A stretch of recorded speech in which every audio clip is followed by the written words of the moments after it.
this heaven? No. It's Iowa. Every member of my family fights this fight. Well, hello, sexy monkeys. Welcome back to Sky Gene Experience. I am Ben. I'm going to be talking about Season 1 of Mayor of Kingstown. Wow. Keep your kids away from this show, guys. Holy shit. It is severely hard to watch. Not severely, but kids are not supposed to watch this. I guarantee. No.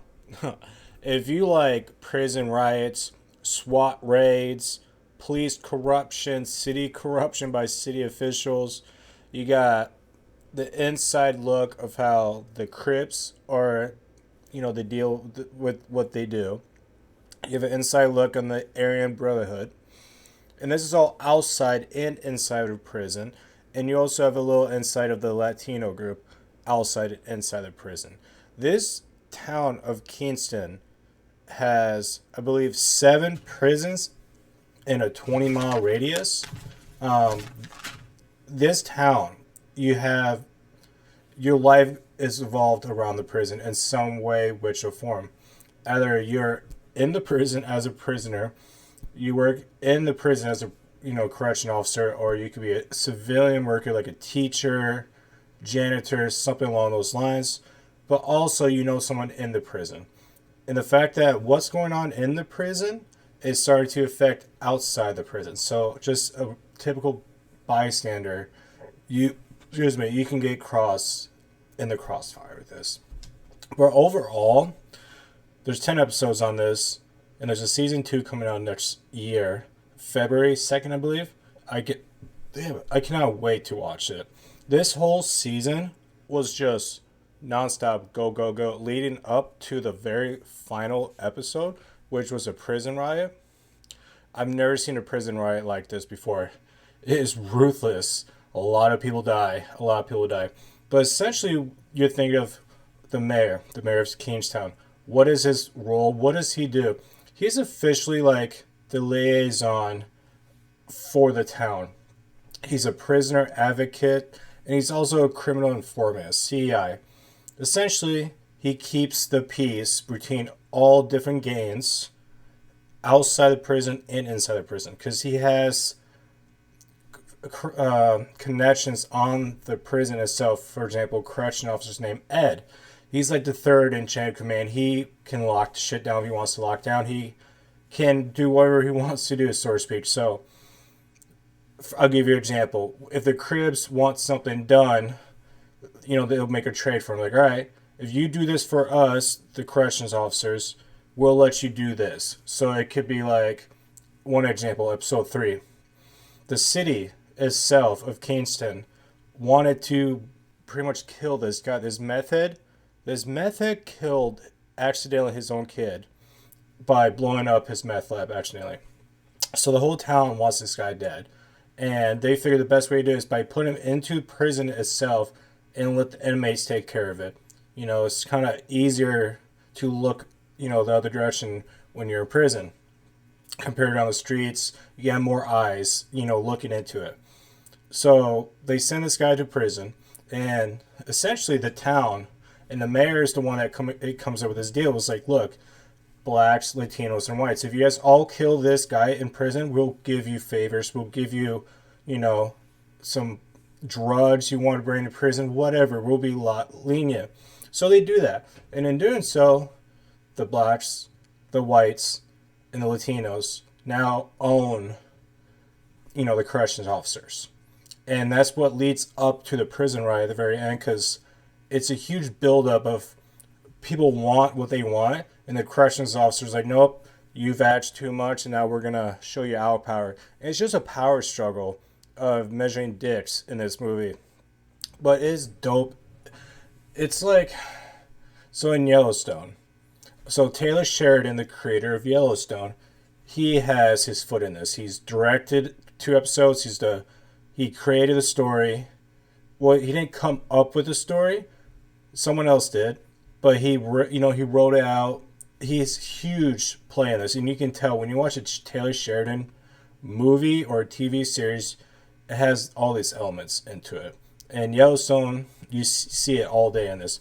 I did love the color pattern throughout this whole movie. It's definitely blue, black, gray, and white. There's no colors. There, you won't find a bright fucking color. Rarely you might see red, yellow. That just shows you that this whole series, they're setting that color up to set the tone, set the atmosphere. It's dark.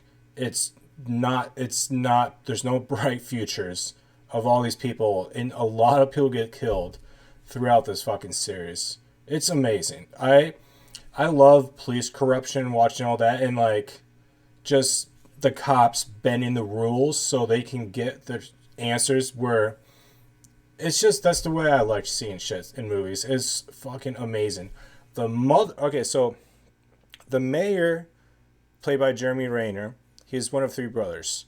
Their mother, Miriam, she's a teacher in the correction system, and like almost every episode she does this history speech, and it just draws you, and it draws me in every single time.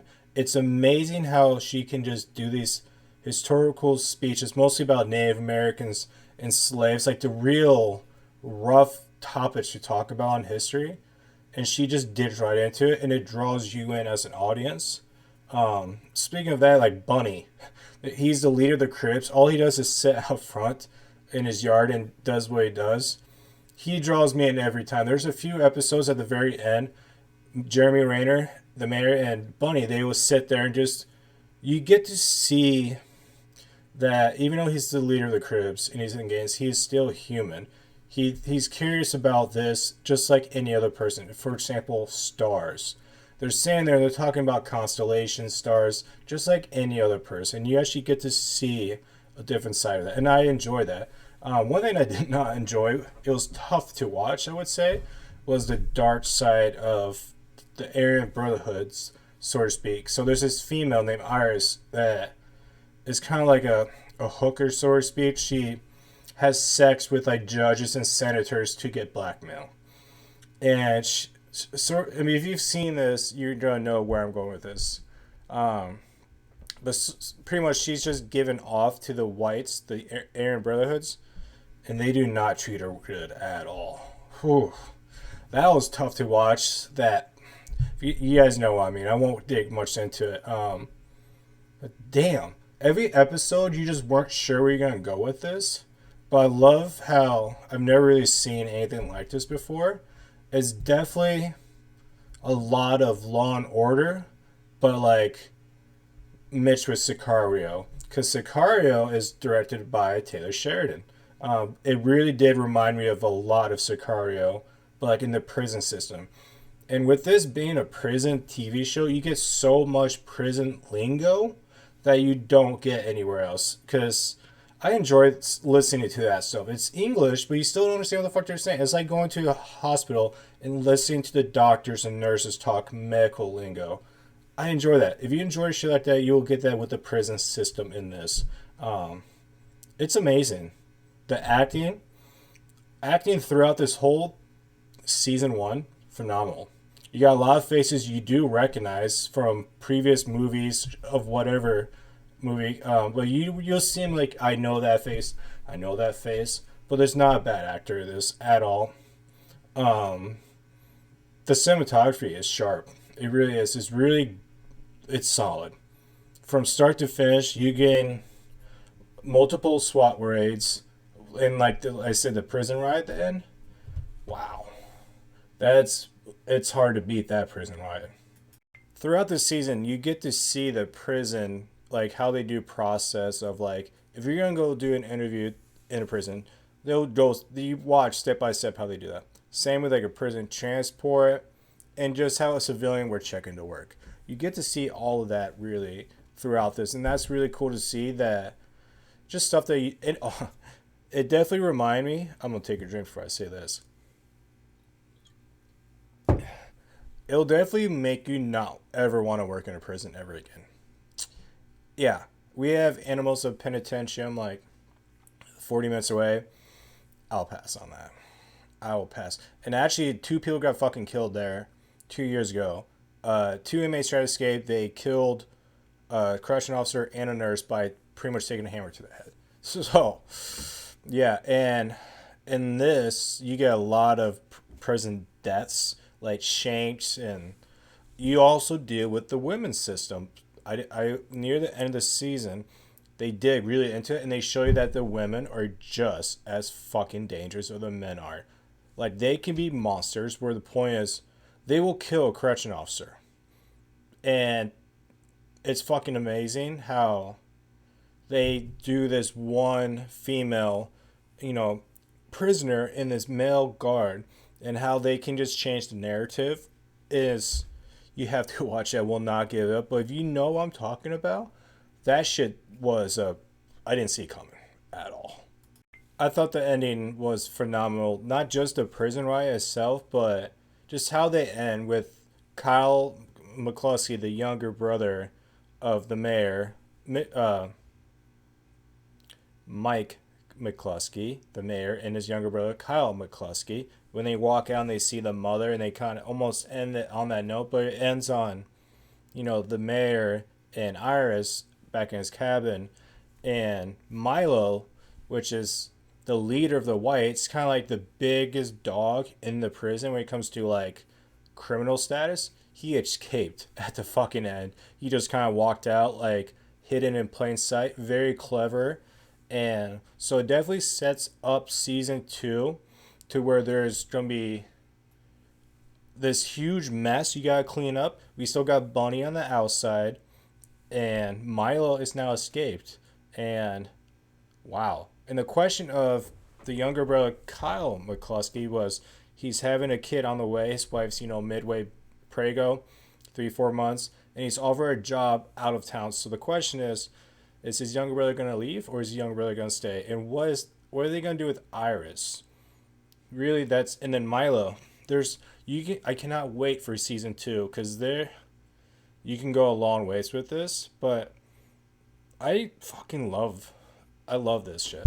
It was solid as fuck. For a Sky Gene score, I'm thinking, between 7.5 and 8 out of 10. I really want to give it more, but I'm thinking of 7.5. And that's still high for if you guys understand my ratings, 7.5 is pretty good. Especially for a TV series. 7.5 for a Sky Gene score. Alright, Sexy Monkeys, I'm curious what you guys thought of this TV series. What parts did you like about this? What part did you not? There are maybe I would say a small handful of things I didn't like about this, but I'm being nitpicky. The more I think about this, the more I want to change it to an 8 out of 10, but I need to see season 2 and see how they go from there. Because sometimes you have a great season 1 and then it just kind of tanks. I don't know. It all comes back to who's coming back, the crew-wise and director and blah, blah, blah. I think it's going to be great, season 2, I really do. So I'm excited. Again, season 2 comes out February 2nd next year, I believe. That's what I have down on my calendar. I could be wrong, but I'm pretty sure I'm right. All right, Sexy Monkeys. That's it for season 1 of Mayor of Kingstown. I will see you guys in February when it comes to this shit again, because there's really nothing else to talk about.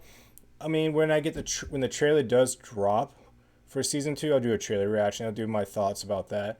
Even if, right now we haven't really got any news on who big names are going to be in the season 2 yet. So I might have a few updates here and there, but not much. So, all right, Sexy Monkeys. I hope you guys have a good 4th. Today's the 4th of July. I hung out with my brother this morning. We did some food, and now I got to go work the next few days. So, all right, Sexy Monkeys. I will see you guys next time.